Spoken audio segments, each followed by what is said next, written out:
The defendant was an elderly lady about 70 years old. She had resided at her house almost all of her life. Her and her late husband had bought it shortly after they got married when she was in her early 20s. Now, everyone in the neighborhood knew her. Everyone in the neighborhood loved her until the day her dog barked too much. Her two small dogs were older as well, for dogs, you know. She had a regular routine with the dogs, and the dogs knew their routine. Up at 5 a.m. and the dogs go out. They do their doggy stuff, you know, and then they come back in for breakfast. Late morning, the dogs go back out to do, well, more dog stuff. This time for about 20 minutes, then back inside. Mid-afternoon, she let the dogs back out, this time for about an hour. Early evening, around dinner, they go back out for about 10 minutes. Then around 9 o'clock, they go back out for a few minutes before bedtime. Her schedule with the dogs was meticulous, to say the least. Now, I was able to confirm this schedule with most of her immediate neighbors, relatives, and friends. They all gave me pretty much the same timetable for the doggy day schedule. The house was an older, quaint residence in a more affluent neighborhood. The backyard abutted two other houses, both of which had fencing between their yards and the defendant yard. One was a 6-foot privacy fence. The other was a corner lot house with a chain link fence about 4 foot tall and only about 6 foot long until it met up with the adjacent neighbor's privacy fence. Now, a new neighbor had moved in about 6 months prior. It was a single woman in her mid-50s, and on occasion, she would have one of her adult children stay with her from a previous marriage. Shortly after she moved in, she had filed a complaint with the city about the defendant's dogs barking all of the time. The city had gone out several times and had never observed the dogs barking any of those times. This video is sponsored by OREP Insurance and Working PI Magazine. OREP is a leading provider of private investigator liability insurance. Visit orep.org for a quote today. Then the woman gave a tape recording of dogs barking for a very long period, about an hour to an hour and a half. She also then told the animal control officer what times of day the dogs were allowed to go out and bark. Animal control officer showed up in the neighborhood that afternoon, the same time our client let her dogs out. Lo and behold, her dog bark. Now, according to the officer's report, he could see and hear the dogs from where he was standing along the sidewalk about 50 feet away from the corner of the defendant's backyard. Due to his findings, he wrote up a municipal warning ticket and gave it to our client, letting her know there were numerous complaints about her dogs barking all of the time. Now, this was just a warning ticket, and our client couldn't imagine her dogs barking all the time, but she took some precautions for a few days, sat outside with her dogs for each of their outside periods, and they never barked once. She also talked with several neighbors. All of them stated that they never hear the dogs barking excessively, and they couldn't imagine who would report that to the police. Now, about 3 weeks later, our client gets another visit from animal control. This time, he is issuing a municipal ticket for disturbing the peace due to the dogs barking. He again stated he continued to receive numerous complaints and that she will need to go to court this time or pay a fine. So all she had to do was pay the fine, and everything should be fine. She did another few days sitting outside with her dogs, and there was no barking. She paid the fine, and she assumed everything was going to be okay. Another few weeks go by, and lo and behold, she gets another knock on her door. This time, much to her surprise, there's a regular police officer along with the animal control officer. They inform her that they were still receiving complaints, and due to her inability to stop the dogs from barking, it has escalated to a misdemeanor punishable by a fine of up to $1,000 and 30 days in jail. They gave her a summons this time to appear in court. She was totally distraught, completely taken back, and genuinely in fear of losing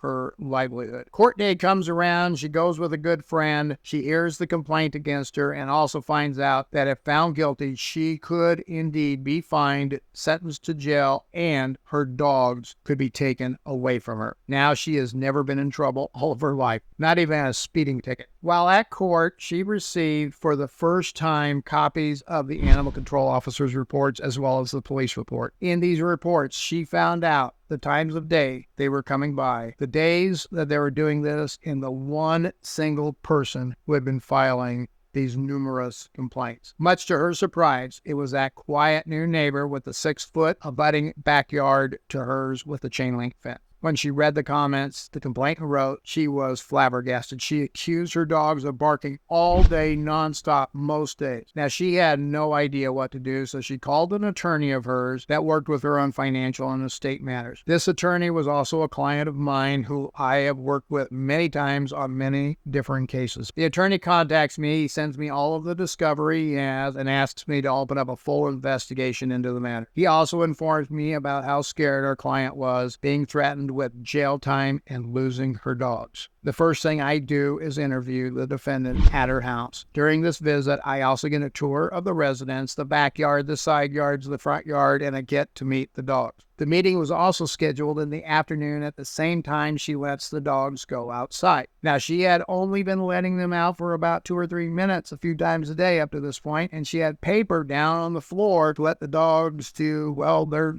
dog stuff right there inside the door in the house. That is how afraid she was because of the entire situation. Now, I went out to the sidewalk where the animal control officer stood, according to his report. Then she let the dogs out. Here they come, rambling, running, bark, bark, bark, looking right at me. Then they got to the fence. They stopped barking. They turned around and went about their business, playing in the yard and doing doggy stuff. 3 barks, that's it. 3 barks, nothing more. I stood there for an entire hour. The dogs were outside. I never heard another bark from them. Okay, so the dogs had met me when I was inside, so maybe they had just recognized me. We'll try the same thing the next day, but I would just have someone else out there with me. We wouldn't come to the house or anything like that prior. Next day rolls along. I bring another investigator with me, dressed in blue dress slacks and a blue shirt, similar to what the animal control officer would wear, and I have him stand there while I observed and videotaped from a distance. Right on schedule, the client lets the dogs out. Bark, bark, bark. And maybe a 4th bark. They run to the corner, look at the other investigator, then go about their doggy business. They stay outside this time for 60 minutes and no more barking except maybe the occasional little bark when a car drove by or a neighbor closed the door. Now we're getting into the nitty-gritty of the investigation. What would you do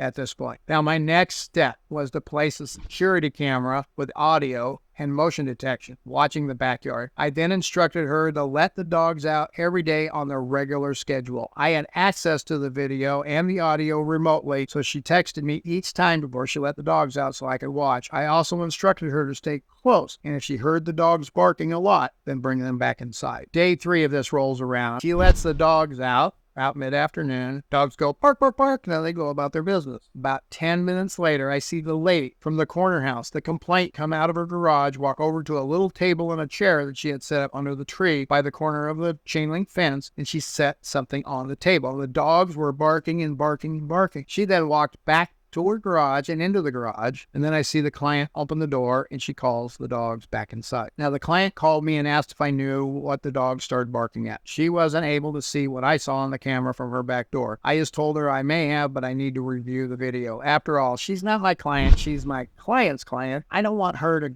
go off the deep end if I told her what I had observed. I then went back through all of the video that I had, almost a week's worth of video. I had observed on several occasions every day the lady from the corner house, the complainant, walked outside, sat down at that little table, sat in that chair, and she read books. The day the dog started barking, it appeared that she set a recording device or something like that on the table. I knew it was her little quiet spot, but why all the drama? I had also conducted a background on her, and I found out that her ex-husband was a judge in a neighboring county. I also noted from the divorce records that he, not her, got custody of their kids when they divorced. That was some years back, and the kids were teens when they got divorced. What would you do next? Well, I decided to interview her former husband, and boy, did I get a lot of useful information. Come to find out, she was very intelligent, but she was also mentally unstable. When they were married, she had done similar things with their neighbors, but just threatened them to have her judge husband throw them into jail. Now, I wasn't sure I had enough evidence yet, so I discussed things with the attorney. We decided we needed some physical evidence regarding how much noise the dogs could make on scene. As the complainant stated, she heard the barking from inside inside her house, which was just 15 feet away from the defendant's yard. Back on scene, I measured everything up in the client's yard. I took aerial shots from the internet and I marked up all the measurements, how far it was from corner to corner, how tall the fences were, how long the fences were, everything that you can think of, the exact height. I recorded it all. Now, I couldn't go onto the neighbor's yard to measure things, but with all the other measurements I had of nearby structures and features, I was able to come up with some very good assumptions of measurements on